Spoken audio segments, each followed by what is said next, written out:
Hey guys, Dev with Crime Hive, and we're back with another episode here. This is going to be just a couple stories here that we're going to talk about. I'm not covering a particular big case that's going on out there today. Got some good news here with one of these cases that some of you guys might have been following, as you can look right here with Gia Fuda.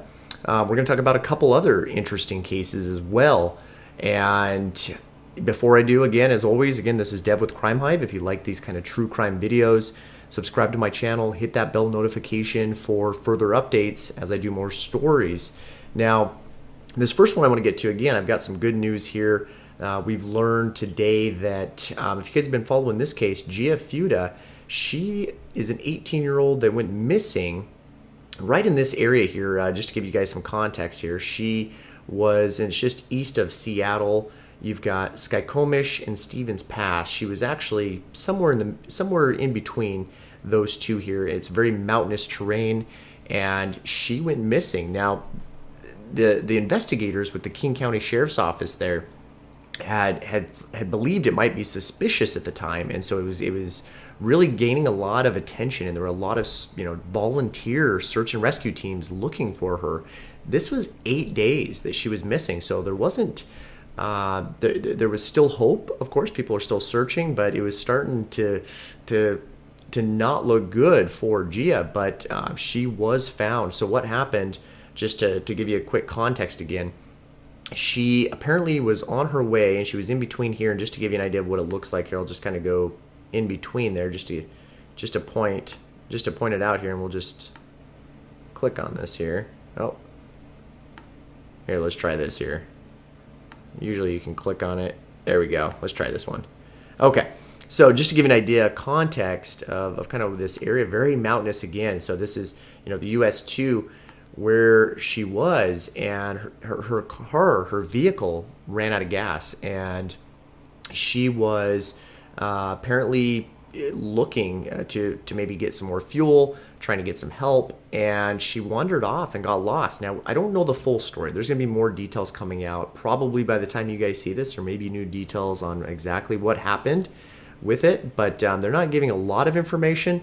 But what it sounds like thus far is she got lost somehow deep in these woods, and not sure again how that happened. While she was maybe searching, maybe she tried to take a shortcut to try to find a gas station, which was about 10 miles away from what I understand from where she was. So she leaves her car. The area that she's in, not a lot of cell service right there, so that could be very challenging, because her phone, nobody could reach her. It seemed as if her phone was off, could have been dead, battery could have died, just may not have been a good area. So that definitely hindered search and rescue finding her. Now, they kept searching, they kept looking, and eventually they actually found items that belonged to Gia, and they found some clothes, a notebook, and they ultimately found her. Now, apparently, Gia was surviving by eating berries. She didn't have any food with her, so she was eating berries and just drinking water from the creek. So really interesting. There's going to be a lot more details, I'm sure, as she recovers. She's in stable condition. Still, again, don't know. Maybe it still is suspicious. Maybe something did happen, and she hasn't quite told us that story. Maybe she was a victim of some type of crime. Hopefully that's not the case. Hopefully it was just her. She got lost, and now she's recovering from that. But again, young woman here. People are really thrilled about that. Obviously that she's back. A lot of support in the community for that case. So next one I want to talk about here, a lot of you guys might be following this case nationally as well. You've got this pro poker player, Susie Zhao. She, really young, 33 years old. She was found murdered in a Michigan park. She just moved to Michigan not too long ago from California.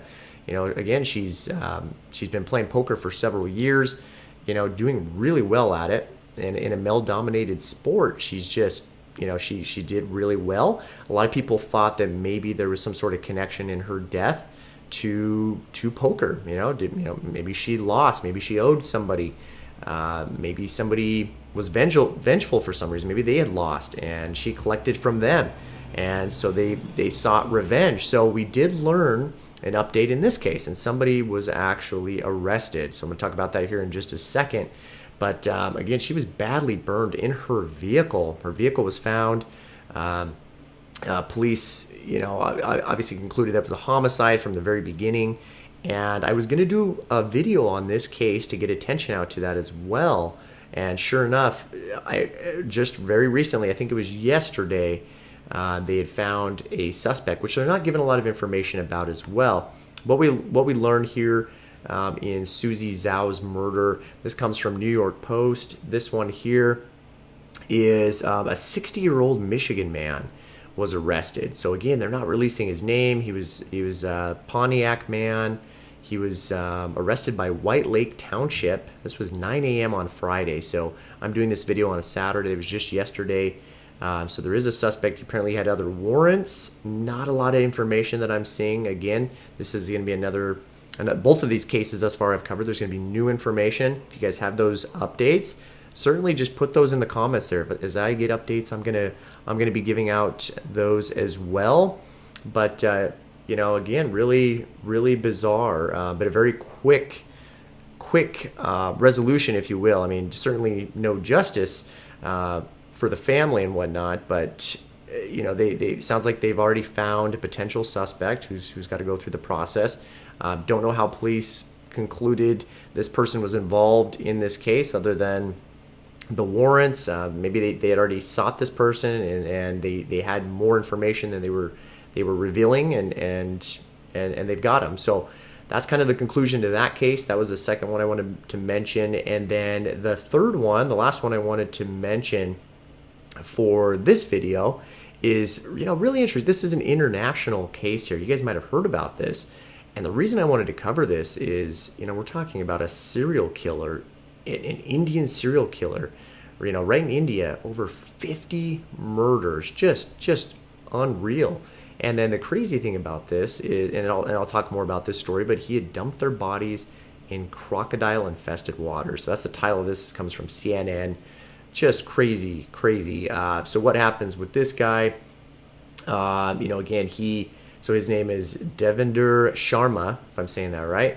And basically, he was convicted of murdering up to 7 taxi drivers, and he was sentenced for that. Now, here's what's really crazy about this, and you guys can maybe some of your international viewers here can give me some insight on this. This is what I found really interesting.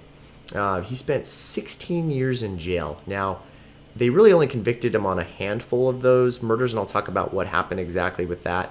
But he admitted to over 50. There was over 50 murders associated with him. Now, what was weird is he spent 16 years of jail, and then he was given a short parole in January. He is allowed 20 days on the outside, and then of course he just doesn't return to prison. I just found that baffling to me, because here in the U.S., I mean, if somebody is a convicted serial killer spending the rest of their life in jail, we would not give them a short parole where they could just go out there and potentially escape. So I was just really interested to know if any of you viewers have an idea of kind of why this is done this way.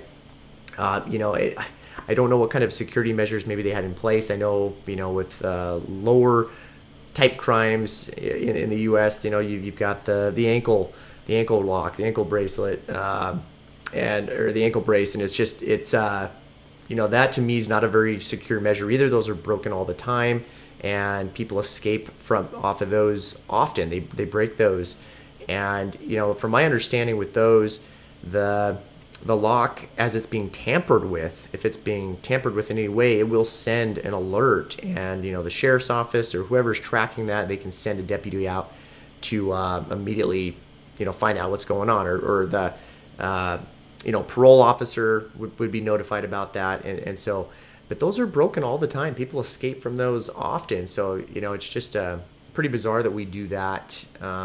There's got to be other methods that we could utilize nowadays. But curious what they may have done over there in India. What kind of security measures they have. So anyway, with this case, what happened was this man, he had a promising career at the beginning. It sounds like he was he was in school for medicine.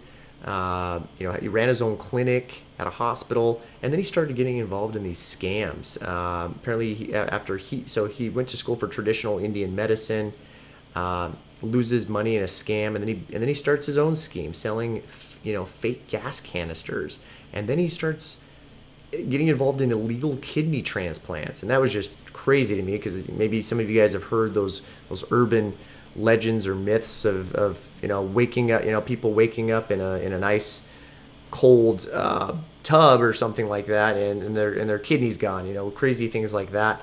Well, I don't know if he was involved in that aspect of it, but the actual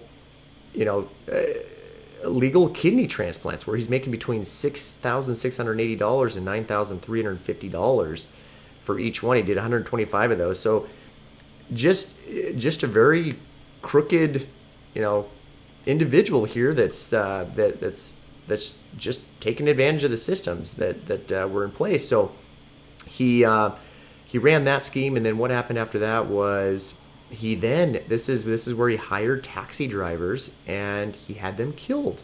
Now, they would dump their body in these canals that are home to crocodiles, and this little part of the article saying, meaning there was no chance that the remains could be retrieved. So really interesting what he did here. And then what he would do is he basically had a chop shop with these vehicles. He would take these taxis and he would either sell them in parts or whole and make money off of that. So this is where he talked about how he confessed to being the mastermind behind over 50 taxi driver murders. So just pretty bizarre. And he was caught again after he went on the loose. Just so you guys know, 6 months later, eventually he was caught again. But apparently when he was caught originally, he was actually caught while in the act of killing a driver. So he's personally involved in that, not just the mastermind. He's actually personally involved in the killing, thus being deemed a serial killer over there. So pretty crazy, pretty bizarre story. But anyway, just wanted to give you guys that information in this video. We'll be back with another video soon.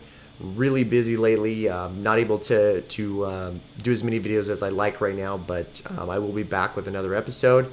And again, if you guys like these kind of videos, hit that subscribe button. My name is Dev with Crime Hive. You guys take care. We'll see you in another video.